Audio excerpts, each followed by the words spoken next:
मेरा नाम सीमा है। मेरी शादी को 2 साल होने वाले हैं। मेरे सास का व्यवहार शादी से पहले दिन से ही बहुत अच्छा था, लेकिन उनकी एक हरकत थी जो मुझे बहुत खटखटाती थी। मेरी सास का नाम विनीता था। वह एक बहुत अच्छे और खाते पीते परिवार से ताल्लुक़ रखती थी। मेरे ससुर का बिजनेस उन्हें बहुत ही अच्छा था, लेकिन वह मिजाज के बहुत ही गम थे। उनके आते ही सारे घर वाले शहर में जाते थे। मेरी सास भी उनसे बहुत डरती थी। उनके सामने कोई नहीं बोलता था और मेरी सास उनसे थोड़ा दबकर ही कोई नहीं बोलता था और मेरी सास उनसे थोड़ा दबकर ही रहती थी। मेरे पति अपने पिता के साथ काम करते थे। मेरे पति अपने माँ बाप के बहुत लाडले और इकलौते बेटे थे। वह अपने माँ बाप की इकलौती औलाद थे और इस घर में वारिस भी। मेरे सास ने अंदर बहुत अजीब सी बातें मुझे नज़र आती थी। वह बहुत अजीब अजीब सी हरकतें करती थी। वैसे तो वह बहुत अच्छी थी, लेकिन उनकी हरकतों की वजह से मुझे उनसे थोड़ा डर लगता था। उसके पास एक पुराने ज़माने का संदूक था, जिसकी चाबी वह हमेशा अपने गले में डाले रखती थी।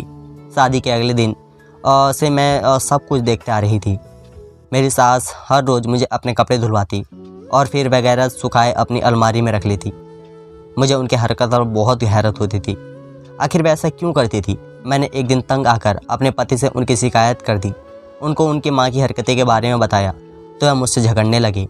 कहने लगे कि मेरी माँ पर तुम्हें शर्म नहीं आती, एक बुजुर्ग औरत का इल्ज़ाम लगाते हुए। मैं उसकी बात सुनकर बहुत ही दुखी हो गई।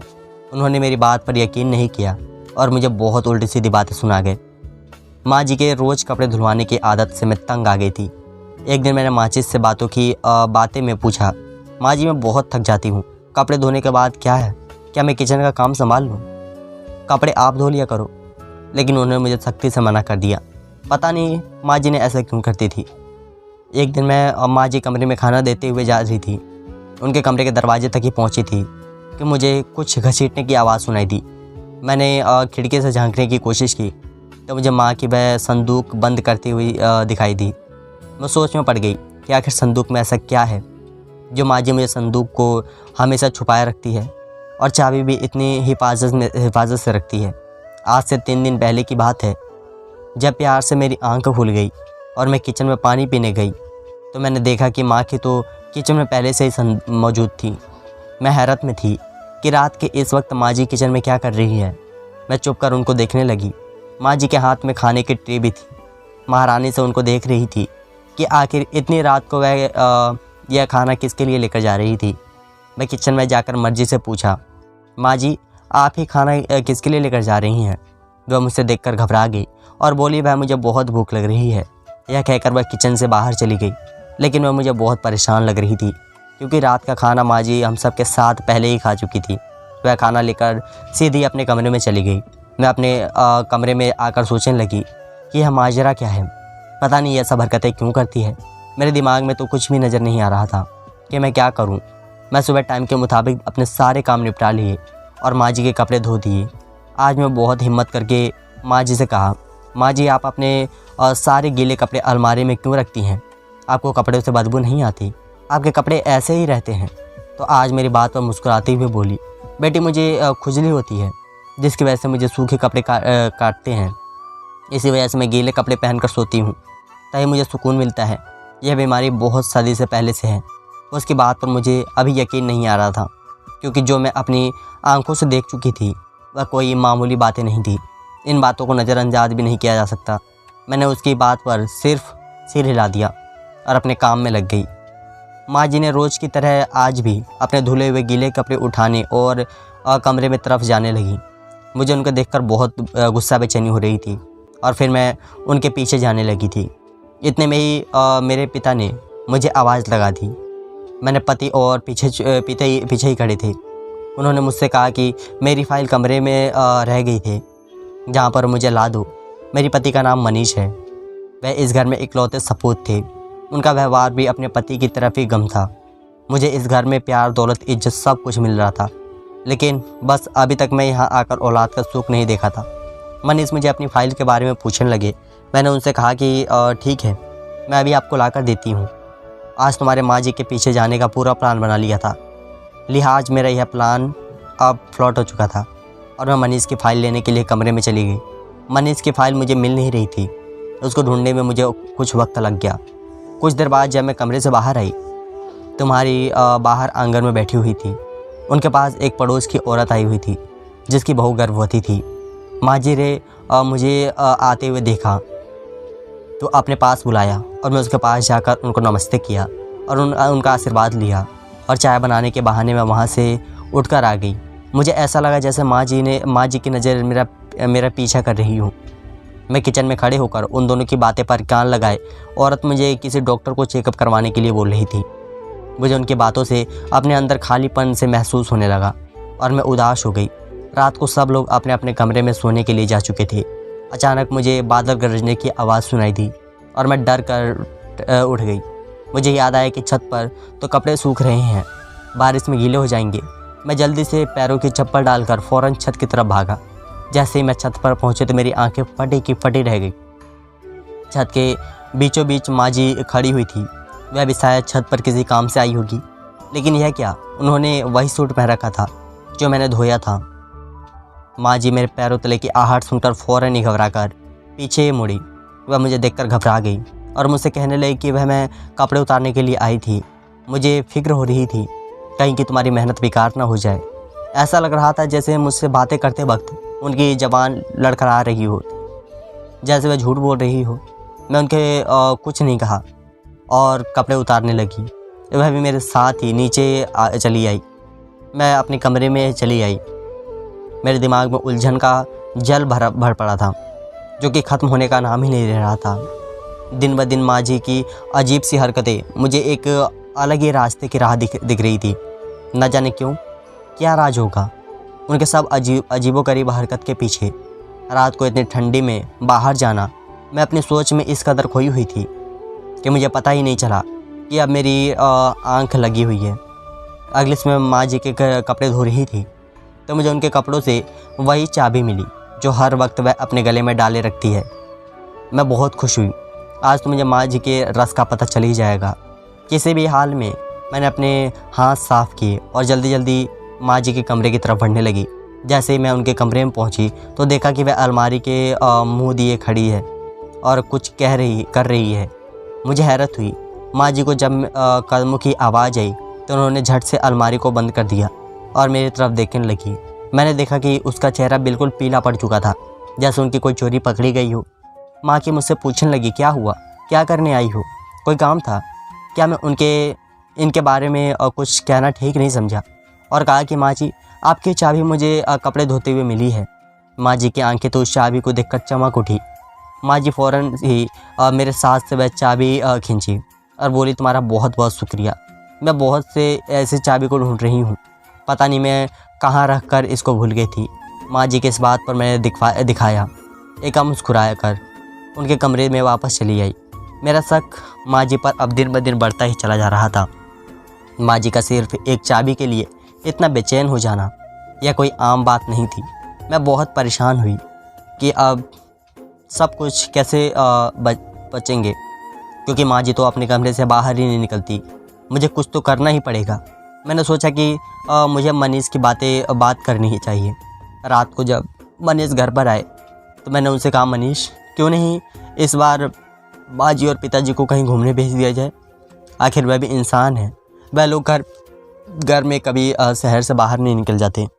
उनका ये मन करता होगा बाहर घूमने का, दिमाग थोड़ा फ्रेश हो जाएगा दोनों का। अगर दोनों बाहर चले जाएंगे तो आज और पिताजी दोनों ही बिजी रहते थे।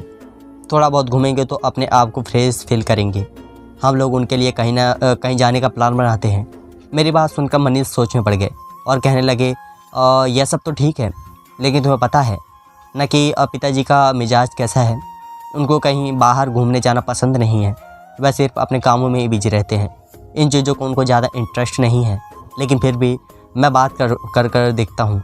मनीष ने अपने पिताजी की बात की, लेकिन उन्होंने तो इस बात पर मना ही कर दिया और मुझे अपना प्लान फ्लोट हुआ दिखाई दे रहा था। मेरी कोशिश बेकार हो गई। कुछ दिनों बाद ही सभी घर वालों को उनके किसी करीबी रिश्तेदार के यहाँ शादी में जाना पड़ा है। पिताजी और मनीष सुबह सवेरे ही जा चुके थे। मैं अपनी बीमारी का बहाना बनाकर शादी में नहीं गई। मैं घर में बिल्कुल अकेली थी। मेरे पास इतना अच्छा कोई मौका नहीं था। मैं जल्दी से बाहर के दरवाजे से अंदर के बंद किया और माँ जी के कमरे में आ गई। माँ जी का कमरा घर के सारे कमरों से बड़ा था। मैं उनके कमरे के चारों तरफ नज़र घूम रही थी और सोचने लगी कि कैसे सच तक पहुंच जाए। एक एक चीज़ को मैंने अच्छे से चेक किया। शायद माँ जी किसी चीज़ में चाबी रख कर गई थी। मैंने पूरा कमरा छान मारा, लेकिन मुझे कुछ नहीं मिला। ऐसी कोई चीज़ मेरे हाथ ना लगी जो माँ जी के रास्ता मुझे पहुंच सकी। मैं मायूस होती हुई बाहर जाने लगी। मुझे अचानक मेरी नज़र मेज़ पर अलमारी पर पड़ी। मैंने सोचा क्यों ना छोड़ी है, किसी औजार से अलमारी को खोल दिया जाए। मैं फ़ौरन किचन की तरफ भागी और वहाँ से छुरी लेकर अलमारी को खोलने की कोशिश करने लगी, लेकिन मेरी लाख कोशिश के बाद भी कुछ नहीं हो सका। इतनी मेहनत करने के बाद भी लॉक नहीं खुला। अब मैं इस राज तक कैसे पहुँचूँगी जिसने मेरे दिन रात की नींद उड़ा रखी है। ऐसा क्या करूं जो माँ जी का राज मेरे सामने आ जाए। उसका राज जानने के लिए कोई आसान काम नहीं था। ब्रह्मा जी के कमरे में मायूस होकर वापस आने लगी और अपने कमरे में आकर बैठ गई। मेरा सर दर्द से फटा जा रहा था। सारी खिड़कियाँ किसी बड़ी बात की तरफ इशारा करती नज़र आ रही थी। आखिर कोई क्यों गले से चाबी डालकर घूमेगा? आखिर ऐसा भी क्या है जो बहुत कीमती है और माँ की उसको सबकी नज़रों से बचाना चाहती है? मैं तो सोच कर थक चुकी थी, लेकिन आज अचानक ही मेरे दिमाग में एक आइडिया आया। क्यों ना मैं रात को मेज के कमरे में छुप जाऊं और सब कुछ अपनी आंखों से ही देख लूं कि वह आखिर करती क्या है, उसके गीलों कपड़ों का क्या राज है। मैंने अपने दिल में तल ली थी कि सब कुछ सबके सामने सच लाकर ही रहूँगी। मैं अपने कमरे में आराम कर रही थी जब माँ की बहुत से गुस्से के साथ मेरे कमरे में घुसी चली आई और गुस्से से मुझसे कहने लगी, तुमने मेरे कमरे की तलाशी ली है? बदतमीज़ लड़की, तुम्हारी हिम्मत कैसे हुई? आखिर क्या लेने गई थी तुम वहाँ से? किसकी इजाज़त से मेरे कमरे में गई थी? तो माँ जी तो गुस्से में लाल पड़ी हुई नज़र आ रही थी, मुझ पर बहुत बरस रही थी। मैं ध्यान से उसके गुस्से भरी चेहरे को देख लिया था। उनको कैसे पता चला कि मैं उनके कमरे में गई थी? वह भी शायद मेरी सोच पड़ चुकी थी। तभी वह चाकू उन्होंने मेरे हाथ पर रख दिया और कहने लगी, अपने कल कर तुम वही छोड़ कर आई थी। आने दो, आज तुम्हारे पति को बताती हूँ तुम्हारी हरकतों की, कैसे उसकी पत्नी ने मेरा जीना दुश्वार कर रखा है। माँ जी की बात सुनकर मैं बहुत परेशान हो गई थी, क्योंकि अगर मनीष को पता चल जाता तो न जाने वह क्या करते। मैंने माँ जी के आगे हाथ जोड़ा, माँ जी मुझे माफ़ कर दीजिए, आगे से ऐसा कुछ नहीं करूँगी। माँ जी गुस्से से मेरे कमरे से बाहर गई और मैं रोती रोती ईश्वर से प्रार्थना करने लगी मनीष को कुछ ना बताए। लेकिन शुक्र था कि माँ जी ने मनीष को कुछ नहीं बताया था। उसी दिन के बाद ही माँ जी की नज़रें हर वक्त मुझ पर ही टिकी रहती थी। मैं अब सब कुछ छोड़कर उनका ख्याल रखने लगी थी। इन दोनों बिजनेसमैन के सिलसिले में पिताजी और मेरे पिता को कुछ दिनों के लिए शहर से बाहर जाना पड़ा। अब घर में सिर्फ मैं और मेरी सास अकेले ही रहते थे। मेरी सास मुझे दिन भर काम में बिजी रखती थी। इन दोनों में इन बात को बिल्कुल भूल चुकी थी कि मुझे किसी राज का पता लगाना है। माँ की मुझे किसी न किसी काम में उलझाए रखती थी। न जाने उन्हें क्या हो गया था। मैं बहुत परेशान रहती थी। आखिर माँ जी के साथ ऐसा क्यों कर रही है? मैं और माँ जी अब एक ही कमरे में सो रही थी, लेकिन अभी तक माँ जी ने मेरे सामने कोई भी ऐसी हरकत नहीं की थी जिससे मेरा सुकून बढ़ जाए। यह बात तब की है जब पिताजी और मनीष को गए हुए 3 दिन हो गए थे। मैंने माँ जी को किचन से खाना की चीज़ लाते हुए देखा। वह सारा सामान एक थैली में भर रही थी। मुझे बड़ी हैरत हुई कि माँ जी यह सारा सामान कहाँ लेकर जा रही है और किसके लिए। अभी मेरी हैरत दूर नहीं हुई थी कि माँ जी की मुझे वापस आई हुई दिखाई दी। मैं जल्दी से उनके कमरे में आने से पहले ही बेड पर जाकर लेट गई। माँ जी ने कमरे में वह थैला बेड के नीचे रख दिया और अपने बिस्तर पर जाकर लेट गई। मैं सोच में पड़ गई कि यह सब क्या हो रहा है। माँ जी का बेड के नीचे थैला रखने का क्या मतलब है? मेरी तो रुकने लगी थी। माँ जी की उल्टी सीधी हरकतों से अब मुझे बहुत डर लगने लगा था। वह यह सब कुछ खो कर रही थी। वह कोई आम बातें नहीं थी जिसका नज़रअंदाज किया जा सके। मैं सोने की बहुत कोशिश की और इंतज़ार करने लगी आगे अब क्या होने वाला है, कि अम्मा जी आगे क्या करेंगे। माँ भी अब अपने बेड पर बेखबर सो चुकी थी। मुझे तो कोशिश करने पर भी नींद नहीं आ रही थी। माँ जी ने मुझे मजबूर ही कर दिया था अपनी हरकतों से कि अब उनकी हकीकत तक पहुंचूं। मैंने सारी रात जागते हुए गुजारी और सोचती रही कि सबसे पहले का हाल क्या करूं। उसी दिन माँ जी कुछ सहेलियाँ घर पर आ गई थी। माँ जी ने मुझे खाना बनाने को पहले ही बोल दिया था। मैंने खाना तैयार करके माँ जी को बता दिया। तब उनकी सहेलियाँ भी आ चुकी थी। सब कुछ बहुत अच्छी और अमीर घरान से लग रही थी। माँ जी ने उनसे मुझे मिलवाया। सभी बहुत अच्छी थी सिवाय एक के, जो बराबर नहीं मुझे देखे जा रही थी और बहुत चालाक औरत लग रही थी। वो शायद माँ जी के सबसे करीब थी। फिर सब लोगों ने मिलकर खाना खाया। खाना खाने के बाद माँ जी ने मुझे उनके कमरे में खानदान लाने को कहा कि खाना खाने के बाद हम सब लोग पान खाएंगे। जाकर मेरे कमरे से पंदन लेकर आ जाओ। मेहमान जी के कमरे में आ गई और खानदान बाहर लेकर जाने लगी। अचानक ही मेरा पैर मुड़ गया और खानदान मेरे हाथ से छूटकर ज़मीन पर गिर पड़ा। अभी मैं दर्द से संभाल नहीं पाई थी कि अचानक नज़र सामने पड़ी उसी चीज़ पर। वह चाबी थी जो मुझे माँ जी के रास्ते पहुँच सकती थी।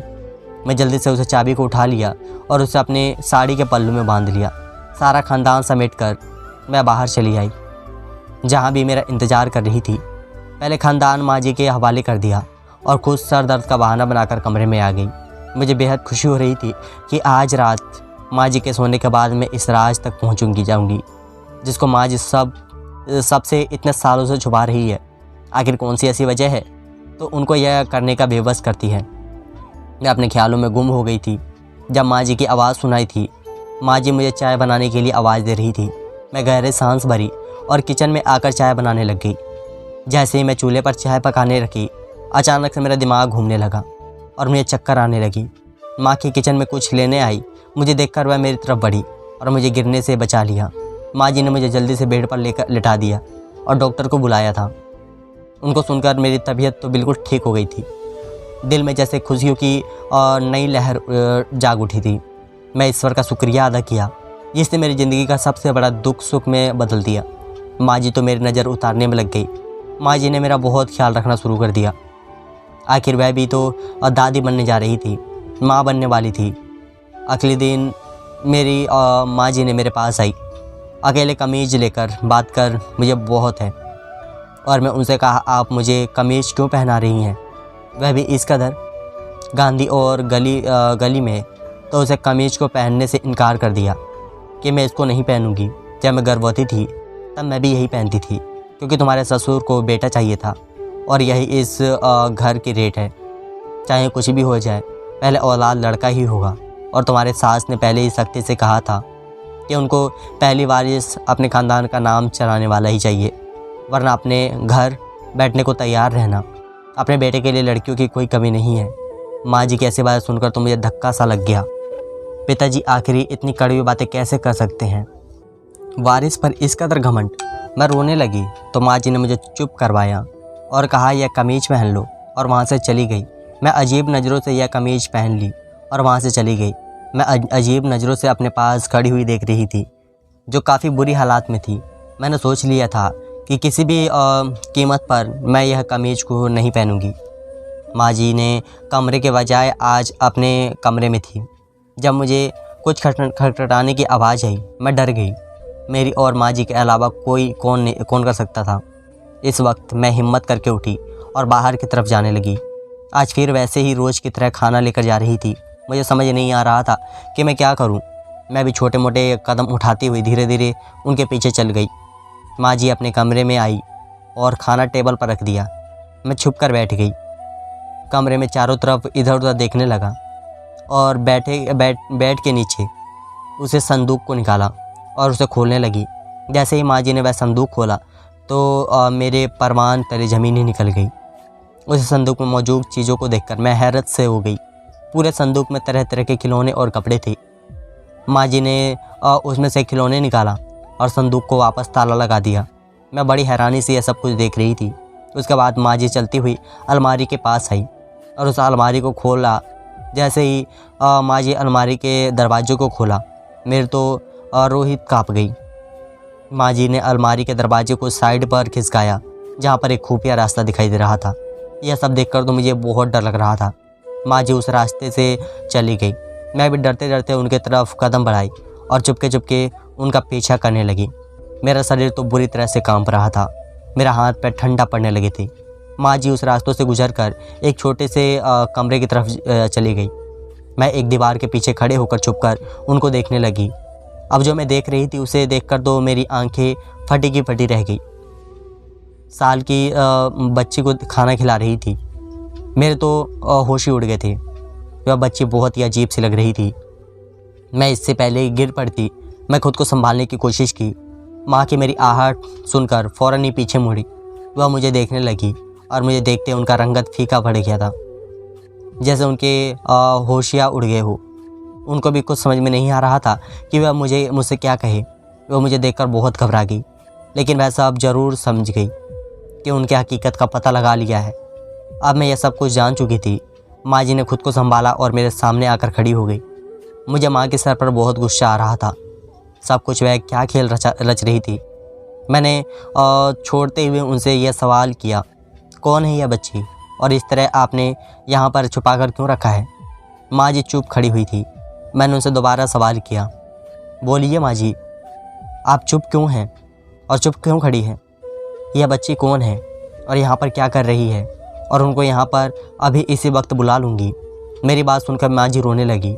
आखिर मेरी धमकी उन पर काम कर गई थी और माँ जी ने मुझे सारी कहानी सुनाई और कहने लगी, जब मेरी शादी हुई हम बहुत गरीब थे और तुम्हारे ससुर जी वह तो बहुत ही गर्म मिजाज के थे। मनीष के पिताजी के व्यवहार को तो तुम जानती ही हो। वह हमेशा से ही अपनी मर्जी के मालिक रहते। वह मुझ पर बहुत जुल्म किया करते थे। शादी के बाद से उन्होंने मुझे कभी कोई सुख नहीं दिया। शादी के दूसरे महीने उन्होंने और उनके घर वालों ने बच्चे की रट लगा ली थी। उन्हें लड़की के नाम से नफ़रत थी। उनका तो यही कहना था कि बस हमें लड़का ही चाहिए तो इस घर का नाम वारिस बन सके। मनीष के पिताजी मुझे दिन रात बांझ होने के ताने दिया करते थे। मैं बहुत परेशान रहने लगी थी। इन सब बातों की वजह से मैं डॉक्टर के भी काफ़ी इलाज किया, लेकिन कोई सफलता मुझे नहीं मिली। फिर मेरी सास मुझे पंडित के पास लेकर गई। उन्होंने मुझे उसी मंदिर पर 15 दिन लगातार आने को कहा, दान किया करो। फिर रोज़ वहाँ जाती थी। तभी मुझे एक बच्चे के रोने की आवाज़ आने लगी। मुझे चारों तरफ देखा कि आवाज़ कहाँ से आ रही है। जैसे मेरी नज़र सड़क के किनारे पड़ी, इस बच्चे पर पड़ी। मैंने अपनी गोद में उठा लिया। यह बच्चे एक सफ़ेद कपड़े में लिपटी हुई वहाँ पर पड़ी हुई थी। इसको देखकर तो मेरा दिल काँप उठा था। आखिर कौन ऐसी बदनसीब था जो इस बच्चे को यहाँ इस तरह से यहाँ छोड़ कर चला गया था। मैंने इस बच्चे को लिया और वापस घर आ गई। शायद ईश्वर की तरह से यह बच्चे मेरे लिए एक तोहफ़ा थी। मेरी प्रार्थना का मैंने सबसे छुपा कर रखा। यह बच्चे चमत्कार करती थी। मैं जिस चीज़ की भी जिसकी भी छोटी थी, इस चीज़ से इजाफा हो जाता है। यह मेरी आजमाई हुई बात है। जब जब यह बच्चे मेरे गीले कपड़े को छोड़ती है तो मेरे घर की दौलत बढ़ जाती है। इस लड़की का दिमागी संतुलन ख़राब है। मैं इसे छुपा कर रखती थी। अगर मैं कभी मनीष के पिताजी के सामने बेटी का जिक्र भी कर देती तो उसे कहते थे कि बेटियां तो सिर्फ नागे कटवाने के लिए होती है। मुझे नहीं चाहिए बेटी। अगर तुम्हें लड़की हुई तो मैं खुद को अपने हाथों से मार दूंगा। मुझे तो सिर्फ लड़का ही चाहिए जो मेरी तरफ से एक मर्द हो, मजबूर और ताकतवर भी हो। मुझे उनके सोच पर बेहद अफसोस होता था, लेकिन मैं बेबस कर रह सकती थी। लेकिन जैसे जैसे यह बच्चे बड़ी होती चली गई, मेरे दिल बदलने लगे। कारोबार में इजाफा होने लगा। मैंने कहीं से सुना था कि जो बच्चे ऐसे होते हैं उनके हर प्रार्थना को सुना जाता है। मैं इसी बच्चे को अपनी औलाद के लिए प्रार्थना करवाई, पर दिल में बहुत अजीब सा डर था कि कहीं बच्चे किसी के सामने ना आ जाए। बस इसलिए इसको छुपा कर रखती थी। जो कमीज़ मैंने तुमको दी थी वह इसी ने मुझे मनीष के पैदाइश के वक्त भी दी थी। तभी मेरा मनीष हुआ था। यह बच्ची तुम्हारी पति से बड़ी है। इसकी सेहत और दिमाग की वजह से इतनी छोटी लगती है। वह मनीष हुआ था तभी बच्ची के 6 साल की थी। तभी से ये उसके साथ में चमत्कार है। तुम्हारा पति और मेरी शादी के 8 साल बाद पैदा हुआ था, इसलिए सब मुझे बांध समझते थे। लेकिन उसके बाद भी मेरी कोई औलाद नहीं हुई थी। मैं इस बच्ची को अपनी औलाद की तरह पाला है और सबसे छुपा कर इसकी परवरिश की। यह बच्ची बोल नहीं सकती, लेकिन सिर्फ सुन सकती है और इसका दिमाग अभी भी बच्चों वाला ही है। मैंने यह सब बातें इससे इसलिए छुपा कर रखी ताकि तुम किसी से बताना, तो अगर इसके बारे में किसी को पता चली जाए तो तुम्हारे ससुर बहुत नाराज़ होंगे। यही वजह थी कि मैं नहीं चाहती थी जो मेरे साथ हुआ वह तुम्हारे साथ भी हो, इसीलिए मैं तुम्हें वह कमीज़ दे रही थी। माँ जी की बातें सुनकर मुझे बहुत अफसोस हुआ। पिताजी की सोच पर क्या हम लड़कियाँ इतनी बुरी होती हैं? जो लोग हमारे पैदा होने से डरते हैं। लड़का पैदा करना औरत की ज़िंदगी का मकसद बना दिया जाता है। उसे औरत को ज़िंदगी भर ताने दिए जाते हैं। अगर वह लड़का पैदा ना करे तो नाराज़ी में माफ़ी मांगने लगी कि मैं आपको कितना गलत समझ रही थी। अभी हम बात कर ही रहे थे कि अचानक से मेरा फ़ोन बचा। खबर सुनने फैमिली के मेरे पति मनीष का एक्सीडेंट हो गया है और इस हाथ से मैं उसको दोनों टांगें ख़राब हो चुकी है। यह सब सुनकर तो मेरे कानों में एक बिजली की कड़क उठाई थी, माँ की भी। यह सब सुनकर बेहोश हो गई। मेरी हालात भी बहुत बुरी हो गई थी। मेरे ससुर बहुत बुरी तरह से बिखर गए थे। उनका सारा गुस्सा और बेटा का घमंड, आज सब कुछ मिट्टी में मिल चुका था। उसकी घमंड की सज़ा उनको मिल चुकी थी। मैं अपने नसीब पर सफ़र कर गई, क्योंकि ऊपर वाला जो करता है बेहतर ही करता है। मैं तो हर हाल में खुश थी, लेकिन मेरी पति की हालात मुझे देखी नहीं जाती थी। इन सब हाथों ने माँ जी को तो चारपाई से ही लगा दिया था। वह बहुत बुरी तरह से बीमार रहने लगी थी और इस बच्चे को भी कमरे से बाहर नहीं निकाल दिया और अपने साथ रखने लगी। उस लड़की ने मुझे एक अलग सी मोहब्बत हो गई थी। मैं उसका बहुत ख्याल रखती थी। अपने घर को बिखरा हुआ देखकर मैं सोचती थी कि जब लोग मरते हैं तो ज़रूर किधर जाता है। बेटियों से नफ़रत का प्रचार करने वाले सारी ज़िंदगी बेटों का रोग पाल लेते हैं। बेटिया के लिए तो ऐसे लव संबंध इस्तेमाल कीजिए जो बाद में आपके लिए ज़िंदगी भर की सज़ा बन जाए। जो लोग बेटियों को बुरा समझते हैं वह लोग यह नहीं देखे कि बेटी ही है जो आपके इस दुनिया में लेकर आई है और माँ बनकर आपको पल बेटी बनकर आपका सहारा बनी और बहू बनकर आपका परिवार बढ़ाया। आपके देश में बेटियां कम से कम नहीं है। जो लोग वीडियो का घमंड करते हैं और बेटियों से जान से करने के बारे में सोचते हैं, उनका घमंड चूर मिल जाता है। जो सबसे पहले करने वाले ही डरता है। आप लोगों से भी गुजारिश है कि बेटियों की कभी भी बेटों से कम नहीं समझे। बेटियां तो बहुत ही अनमोल होती है। धन्यवाद दोस्तों।